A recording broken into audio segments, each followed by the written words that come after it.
Yung nakausap niyo po dati, hindi naliligo? Ay, hindi. Parang hindi. Ano, 2017, 2021? Ah, matagal na. Paano niyo pong nalaman na hindi naliligo? Eh kasi nakita ko yung ano kamay, marumi.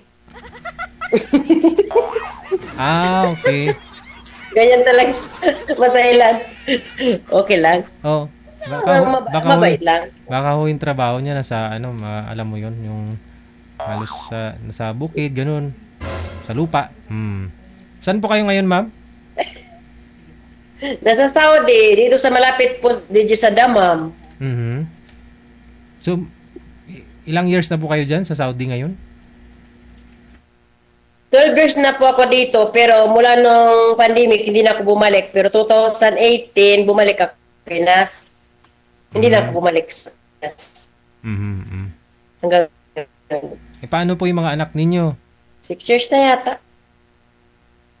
Ay, malaki na. Trabaho na yung bunso. Yung asawa na yung isa. Wala na. Kaya, wala na kung bakit umuwi. Pag may partner na, saka na uwi. Saan po ba yung tatay nila, yung asawa mo? Wala na. Doon din sa kanila, di ba nasabi ko, ano yun, parang may binabae ba? Binabae. Wala po kasi kayo eh. Naghanap siya ng ano. Masaya siya sa kabila, sabi niya. O, di nag-iwalay kami. Yung bunso ko rin, ganun din, binabae. Ewan ko ba? Binabae? Ganun. Bakla? Binabae din. Oo. Ayaw daw niya mag-asawa. Ayaw niya mag-shoota ng lalaki para wala daw masaktan. Oh. Si mister mo nagbinabae din? Binabae din. Anong partner niya po ngayon? Lalaki, babae? Lalaki man yun. Ang sabi ng mga kaibigan ko lalaki daw. Bata pa. Happy man siya. Pero ako, never ako magka-partner ng mag-asawa ulit. Never. Sa 25 years. Aha. Gusto ko sana maghanap ng partner ba? Yung yung forever ba? Ay, Tika lang. laro-laro. Si mister niyo po ba? Si mister niyo nung makilala niyo, ganun na po talaga siya? Bakla talaga. Ano po? Kasi DJ, ganito yung DJ, yung pinagtatagpo kayo ba, yung gusto ng pamilya mag-asawa para maging lalaki. Wala rin naman. Talagang ganun po Kung talaga. hindi ka mag-shoota ba? Hindi ka mag-shoota. Yung, ikaw yun, mapangasawa mo, hindi na pwede bigay sa iba. Yung mga ganun. Oo. Parental. Nung panahon ba, sa amin DJ. Tapos nung dumating yung panahon na, yun, di nagbabago. Ganun pa rin. Gusto naman niya. At least nagkaanak kami, di ba? Nagkaanak kayo. Paano nabuo yun? Kasi, ang sabi nila, pag bakla, yung iniisip nun, hindi babae. Hindi talaga tumatabi sa akin. Hindi nga mahalik, hindi nga. Oo, totoo yan. Hindi siya kami natutulog isa. Kasi, wala lang, yung ginagawa ko, kasi one year na may gitli ka na kami, sabi ng kaibigan ko, painumin mo. Alak. Dalawang anak ko, puro lasing. Nagagawa yan ng lasing. Hindi na siya naulit, pero nabuo sila. Timing eh. Hindi talaga siya. Walang gana. Hindi yan tumatabi. Hindi man lang umahawak sa akin. Pero, ayaw niya. Basta wala tumatayo. Kaya lasing naman, siyempre. Feeling niya lalaki yung mahimas. Okay. Pero pag sadyain kami, walang feeling siya. Sinasabi niya, Totoo talaga yung kasabihan nila na kailangan munang maglasing, uminom ng alak para gumanda. I mean, para gumuwapo ka. Kasi lalaki yung gusto niya eh. Para gumuwapo ka. Totoo yun. Yung pangit maging maganda, di ba? Sa paningin paglasing. Kaya makikita mo yung maganda iba. Nga. Akala nga niya lalaki ako eh. Kaya gusto niya. Tapos pagka umaga niya, pag nabuntis ako, sabi niya, kanino yan? Kanino ko? Sira ulo ka eh. Nirip nga kita eh. Natawa lang yun. Eh, nakadalawa kami. In-explain ko rin yan sa anak ko eh. Sabi ng anak ko, ma, hindi naman kayo si Papa, bakit nagkakabibi kayo? Sabi ko, wala. Yung ganun lang. Sabi niya, kaya yung lalaki ko, ay hanggang ngayon walang syuta. 27 na yung edad. Na DJ. Walang gana talaga. Pero wala ring boyfriend. Wala. Hmm. Talagang sinabi niya sa akin, ayaw doon niya may masaktan. Mm-mm. Yun lang sabi niya. Pero ano Kasi trabaho? magulo yung Ano po trabaho niya ngayon? ano siya sa Davao siya, ano siya sa call center. Siya yung nagano ng mga ano yung galing sa labas, magtatanggap ng ano yung Call. information, yung siya yung naka-assign doon sa Davao, Bahada. Kita mo. Doon. Magandang trabaho. Yeah, maganda. Nakatulong na rin sa kapatid. Dito, trabaho lang. Ito, para pag mayroon ng anak buhay, may pamilya na darating, siyempre. So, Uwi na ako. kasal Di po pa ba? ko uwi, hanggat wala akong partner DJ. Kasal po ba kayo nun? Ng asawa mo? Hindi. Oh. Hindi kami kasal. Apelido ko yung mga anak ko. Apelido ko po sila. Ayaw mo kasali. Ayaw mo? Ayaw niya. Kasi hindi Wala. daw kami maging masaya. Oo, kasi lalaki nga po yung gusto niya. Lalaki. Oo, masaya naman siya pag may kasamang lalaki. Saya niya. Bayaan ko naman. Ano po yun yung bakla na nagbibihis, nagli-lipstick o pag ano, bakla talaga siya na showy? Hindi siya nag-lipstick. Lalaki po siya, lalaki. Kaso lang, mapansin mo lang sa kanya, pag may lalaki, malikot yung kamay, yung ulo, yung mata. Parang ngawak-kawak, kung ano, kainit. Ah, gano'n. Pag may lalaki, pinagagawa na ninyo. Tapos yun, akong barkada na pumunta sa bahay po namin, DJ, sa palanganak namin. Nagalit yung, ano ko, sabi niya, ano ba yung asawa mo? Kung bakit? Sabi niya sa akin, hinawakan yung puwit ko. Ito yung nangyari dyan. Sabi ko, bakla yan, lumayo ka dyan. Tapos lumayo siya. Tapos kwento pa rin ng anak, DJ. Ito pinakatawa, sabi ng mga anak, ma, kasi nasa abroad na ako, ma. Si Papa ba, pinasok ng babae doon, binigyan 100. Tapos, tumakbo si Papa sa bintana, duman sa bintana. Pinasok ng babae, binigyan ng babae yung asawa mo ng 100. 100. Para mag-ano sila, mag-anak ba? Hindi talaga siya pumayag. Tumalon doon sa bintana. Kaya sabi ko sa mga anak, alam niyo na yun. Sabi ko, oo man, no, ganun tala si Papa. Sabi ko, kasi yung apo ko rin, bading din. Ano ba yun? Ay, pinagmanahan. Oo nga, sabi nga DJ ng anak kong babae, ma, wag hindi na ako mag-anak, ma. Kung bakit? Bakit magbakla na naman?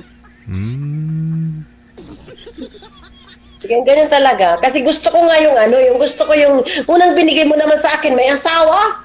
Oo. Una mong nakausap dito. Sabi niya, may asawa daw siya. Sabi ko, bakit ka sumali? May asawa ka pala. Ginanong ko.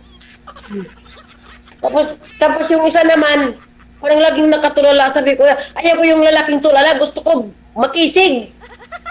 Tapos mukhang di naliligo, gano'n. Parang yung mukha niya parang ganyan, parang nag-usap kami, parang, ano yan? Sabi ko, maligo ka muna bago ka makipag-usap sa akin. Hindi na lang ko. Prangka-prangka kasi ako, Gigi, kaya siguro na ano sila sa akin. Kaya sabi ng anak ko, ma, sino kaya yung lalaki mag-tiis sa'yo? Sabi ko, yung gusto ko at saka mahal ako. Gusto na rin nila magpamilya ko gusto na nila. Oo naman. Gusto na nila. Kasi, para daw masaya. Di mo na talaga na try na magka-boyfriend? Kahit sa online, di ka nagka-boyfriend? Mayroon ako nag-online na doon sa Pilipinas. So, DJ, nakita kami ng isang beses. Umuwi talaga ako. Gusto ko makita siya. Ganito yung kwento. Ang sarap ng buhay niya sana sa akin. Ang ginawa ko, kita kami sa 2010 yata, umuwi ako. So, DJ, paggabi na, hindi man lang ako niyakap at hinalikan. Grabe. Magkita. Alam mo, sabi niya, DJ, doon tayo magkita sa may gilid ng yung mayroong doon mga bag na tinatabi. Hindi ko na magpunta. Yung bag ko, dala ko. Tapos hindi ako hinahalikan. Yun pala, okay naman kami. Nagsama, panggap ako ng pamilya. Maganda kami.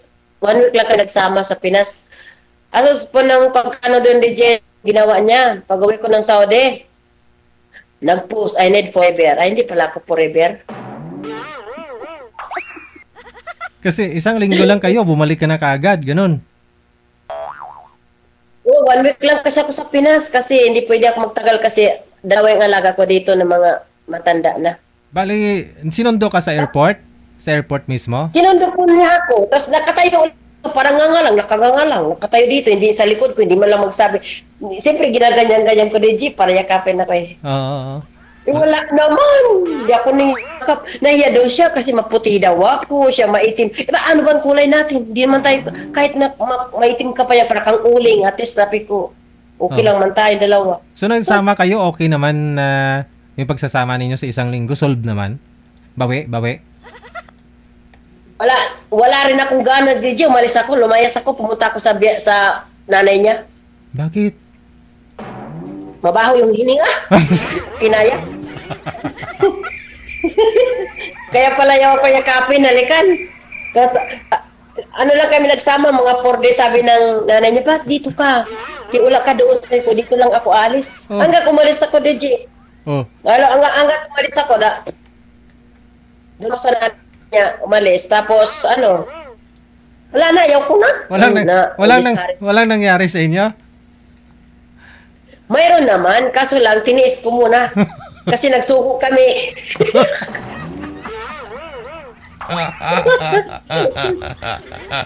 sabi ko, DJ, sabay tayo maligo. Sabi ko, ayaw maligo. Yung totoo yung kwento ko. Hindi ako nagsasunungan tagat. Maano pa niya. Sabay tayo maligo. Ayaw makipagligo sa akin. Ayaw. Ayaw mapilit. Ayaw talaga. Sus, yun pala. Ayaw pala magpakita kasi putotoy niya. Parang pambata.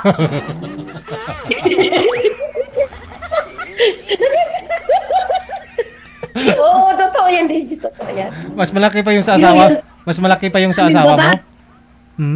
Malaki pa yung 10 years old. Malaki pa. Ay, ganon? Mas malaki pa yung sa asawa mo na bakla na yun? Ay, malaki yung sa bakla.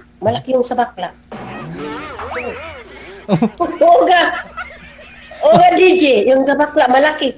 Kaso lang, hindi man matigas pag hinahawakan. Ano ba yan? Tapos, naligo kayo pagkatapos, doon mismo sa CR. Sa banyo. Ayaw niya mama sa akin. Tapos pinatay ang ilaw.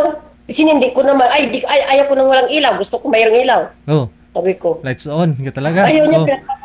Sinindi ko. Hanggat walang nangyari, kumain na lang kami kasi patay sinindi mga ilaw. Hindi niya. Wala na akong gana. Wala ka dyan. pero maraming girlfriend. Oo, DJ, nasa Brunei na ngayon. Grabe yung naging girlfriend niya, mga kaibigan ko pa. Sus, kadami ng girlfriend. Pinapaasa lang po niya, DJ. Kawawa yung mga babae. Tapos wala namang... Naging kaibigan ko rin yung asawa. Wala namang binatbat pag sa personal na. Wala. Ano lang yung, may tsura naman siya, may tsura. Matangkad, may tsura. Pero hindi pala katibayan na matangkad yung lalaki. Malaki yung pistola. Ano pang 10 years? Pang 10 years old? Ay, malaki pa ngayon ang 10 years old yata eh. Hindi mo nararamdaman kung nasaan na. Argoy! ano, pumasok na ba? Pumasok na ba? Oo, kanina pa. Alright. Sabi ko sa kanya, saan na yan? Sabi niya sa akin, ano ka ba? Nandun na nga eh. Sabi ko, yung good dyan sa'yo. Wala ka dyan. Rated SPG to ha. Wala naman yan sa DJ sana. Kung mabuti ka, di ba? Yung, alam mo naman na sakripisyo ako sa kanya. Pero wala eh. Pinabayaan ko na yun. Ayaw ko ng tulpo-tulpo. Bali, pinadalahan mo rin ng pera. May pera-pera din. Oo naman. Pinapapakit ko pa, buwan-buwan, mga ganun, mga gusto niya, mga ganun ba? Kasi, buwan-buwan, libre kasi dito ako magpakit. Oo. Hindi lang sa'yo siguro ginawa yan. Doon yung mga ginagawa niya sa ibang... Ginawa sa iba. Ginawa niya sa iba, DJ. Dami na siyang ginagawa ng pera. Hanggang ngayon nga, nagsumbong siya sa akin. Sabi ko, huwag na kayo papatol dyan. Ang tigas ng ulo niyo. Isang kapiraso lang yan na laman. Pinanong ko sila. Maliit naman. Marami na. Mga kaibigan ko nabibiktima, mga kaibigan ko. Kaya sabi ko, huwag na sana kayong ganyan. Ngayon wala na. Tapos, DJ, nagka-relasyon din sana ako isang beses, 3 months lang. So, pera pa rin yung hiningi. Ay, hiniwang ko, linayasan ko na. Kaya ko na. Pera din. Gusto ko sana yung mahal ka lang. Natural naman yung pera, di ba? Mahal ka lang. Ganun. sa pera, usapan lang yan. Kaso lang ako, wala akong pakialam sa pera. Basta okay lang tayong dalawa. Ganon. Kaso lang diba? Lulukuhin ka lang, ganon. Pero okay lang yan. Part na yan ng buhay. Oo. Pag nagka-relasyon ka, kailangan masasaktan ka pa rin, lulukuhin ka, di ba? Pero sana makatagpo na ako dito. Ng pangatlo na ako dito, Oh, sige, hanapan kita ng hindi money, pera yung na after, no? Ilang taon ka na nga po ulit? 50 plus. Ha? Ilang taon ka na nga po ulit? 49 na ako. 49. So, hinahanap mo 50 plus. Oo, 50 plus. Huwag yung bata kasi ayaw ko ng bata. Mahirap na. Maganda yung 50 plus ba? Kasundo kayo kung mga bagay na gusto ninyo. Nanonood ako sa Facebook mo Nag-comment nga ako doon. Sige. Saway ako. Sige, standby po kayo sa linya, ha? Babalik po ako kung meron na po kami mahanap. Ha? Diyan lang kayo, ha? Sige, DJ. Bye. Thank you.